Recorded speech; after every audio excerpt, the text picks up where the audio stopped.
Zamyslíme sa nad tým, že jedna z najväčších tragédií všetkých čas je v skutočnosti napínavá detektívka. Presne tak sa dnes pozrieme na prvú polovicu Shakespearovho Hamleta ako na temný, nadprirodzený prípad, ktorý čaká na svoje rozlúsknutie. A všetko sa to začína práve tu, týmito slávnymi slovami. Čo si je zhnité v našom dánskom štáte? Predstavme si tú scénu. Chladné, tmavé hradby hradu Elsinor. Už táto jedna veta nám dáva tušiť, že niečo je veľmi, veľmi zle. A táto atmosféra hlbokého nepokoja nás už nepustí. Takže, poďme na začiatok príbehu. Celé kráľovstvo je oficiálne v smútku. Král zomrel. Ale to, čo sa deje na kráľovskom dvore, no, to je všetko len nie obyčajný žiaľ. Vzduch je hustý od napätia. Politická a hlavne rodinná situácia je, povedzme, naozaj znepokojujúca. A tu vidíme prečo. Pozrime sa na túto spleť vzťahov. Je to komplikované. Brat zosnulého kráľa, Claudius, si nielenže sadol na trón, ale bleskovo sa oženil s vdovou po svojom bratovi, kráľovnou Gertrúdou, čiže Hamletovou vlastnou matkou. Takže mladý princ v jednej chvíli príde o otca a zo strika sa mu stane otčím. Absurdné, že? Takže, kým sa na dvore veselo oslavuje, hore na hradbách sa odohráva niečo úplne iné. Niečo mrazivé. Stráže sú na smrť vydesené. Rozprávajú Hamletovomu najlepšiemu priateľovi Horátiovi, že už dvakrát videli ducha Hamletovho otca v plnej zbroji. No, Horátio je skeptik, ale nakoniec súhlasí, že s nimi bude v noci držať stráž. A čo sa nestane? Duch sa naozaj zjaví. Znova. Vyzerá presne ako zosnulý kráľ, ale nepovie ani slovo. Proste tam stojí a mlčí. Pre Horátia a stráže je to jasné. Toto nie je len tak. Existuje jediný človek, ktorý sa o tomto musí dozvedieť. Princ Hamlet. A tu sa náš detektízny príbeh poriadne rozbieha. Hamlet sa naozaj stretne s duchom svojho otca a tento raz prízrak prehovorí a to, čo povie, zmení absolútne všetko. Tá pravda je desivá. Jeho smrť nebola nehoda, nebola to choroba.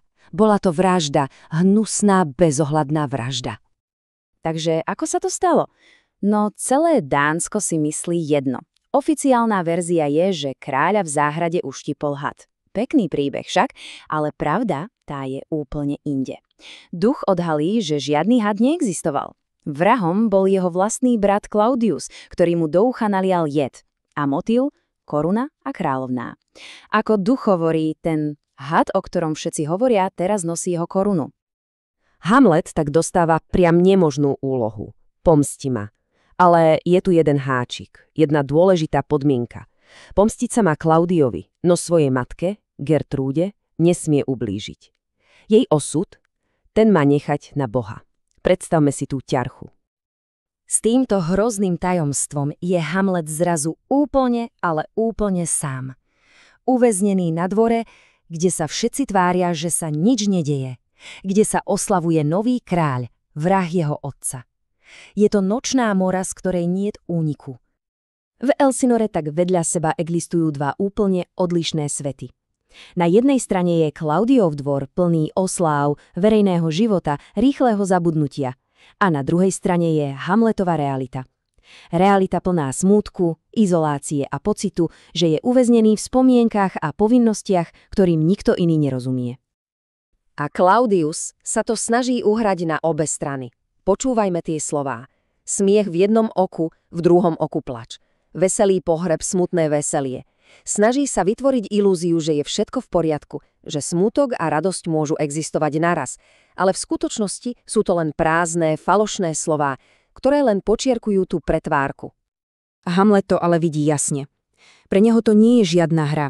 Jeho čierne šaty, jeho smutok, to nie je divadlo. Hovorí, že to všetko je len zdanie. Ale on v sebe nosí bolesť, ktorá je skutočná. A práve toho oddeluje od všetkých ostatných na dvore.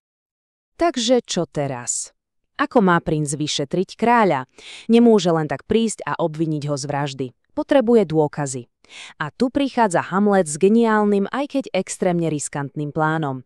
Rozhodne sa nasadiť si masku. Tá maska je šialenstvo. Svojim priateľom povie, aby sa nečudovali, ak sa začne správať, no, čudácky. Začne hrať rolu blázna a toto predstavenie mu dovolí pohybovať sa po dvore, hovoriť veci, ktoré by inak nemohol a hlavne pozorovať kráľa bez toho, aby vzbudil podozrenie. Je to nebezpečná hra, ale jediná, ktorou môže hrať. A jeho herský výkon je desivo presvedčivý. Ofélia, žena, ktorú miluje, je z neho nasmrť vydesená, opisuje ho, ako by práve ušiel z pekla. Celý dvor je zmetený a nikto netuší, čo sa s princom deje. Väčšina si myslí, že sa jednoducho zbláznil. Kráľov hlavný radca Polonius si napríklad myslí, že je to z nešťastnej lásky k jeho dcére. Ale aj on, starý intrigán, si všimne niečo zvláštne. Cíti, že v Hamletových zdanlivo nezmyselných rečiach je skrytá logika a povie tú slávnu vetu: v tej pometenosti je istý systém. A teraz prichádza kľúčový zvrat. Niekedy aj najlepší detektív potrebuje kúsok šťastia.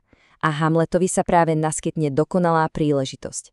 Príležitosť, ako konečne otestovať, či duch hovoril pravdu. Čo sa stane? Do Elsinoru zavítá skupina potulných hercov a v momente, keď ich Hamlet uvidí, v jeho hlave sa zrodí absolútne geniálny plán. Uvedomí si, že našiel svoju zbraň. Zbraň, ktorá nie je z ocele, ale zo slov a divadla. Ten plán sa volá Paska na myši.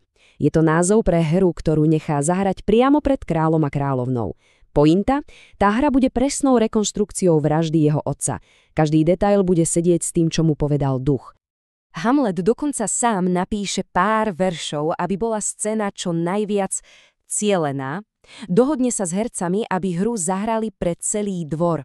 A jeho úloha bude ako detektív za jednosmerným zrkadlom. Bude úprene sledovať tvár kráľa Klaudia a čakať na reakciu. Na akýkoľvek náznak viny. Je to presne ako hovorí. Divadelná hra bude ako lep a Klaudiovo svedomie, to je tá mucha, ktorá sa má doňho chytiť. Reakcia kráľa sa má stať tým posledným, chýbajúcim dôkazom, ktorý Hamlet potrebuje.